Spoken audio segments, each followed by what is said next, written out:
كل ما شمس العصر ميلت يم الزوال قامت بيوت القصيدة على معزوفها يوم خلف كل فكره تصاغف استديو صوت الفن.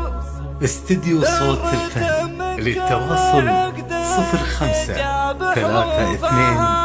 74 89. كل ما شمس العصر ميلت يم الزوال قامت بيوت القصيدة على معزوفها والقصيد احيانا ياخذ من عيون الخيال لين نفسي تاخذ من القصيد شفوفها يوم خلف كل فكره تصاغف الحبل وتقال ذرة من كل عقد تجاب حروفها عادها الليلة ترى غير عن باقي الليال كل عذر نقشت بالخضاب كفوفها ومن يقول ان التراحيب العيال الرجال واحد نطوفها المرجله ويطوفها ام خلاص ترحب من العصر فكر نفال لاجل عين ضيوفها ما حسبت مصروفها تاخذ من الخيل ومن الظبي ومن الغزال القمر يغار من زينها وصوفها هذه اللي الحال بالزين والعلم لحال اطلعت فوق المنصه يزين وقوفها عينها عين اشكرمت المراقب الطوال تنعمي عيونها اللي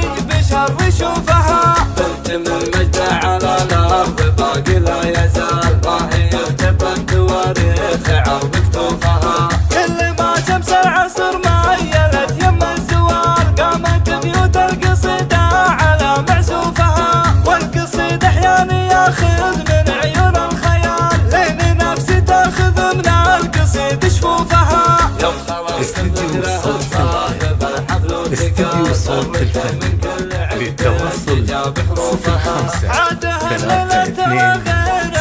74 89. بالخضاب كفوفها ومن يقول ان التراحيب العيال الرجال واحد نطوفها المرجله ويطوفها ام خلاص ترحب من العصر فكر نفال لاجل عين ضيوفها ما حسبت مصروفها تاخذ من الخيل ومن الظبي ومن الغزال القمر يغار من زينها وصوفها هذه اللي الحال بالزين والعلم لحال اطلعت فوق المنصه يزين وقوفها عينها عين اشكرمت المراقب الطوال تنعمي عيونها اللي بشر يشوفها بنت من مجد على الارض باقي لا يزال ما هي ارتبت استديو صوت تواريخ عرض الفن. كتوفها بنت من مجد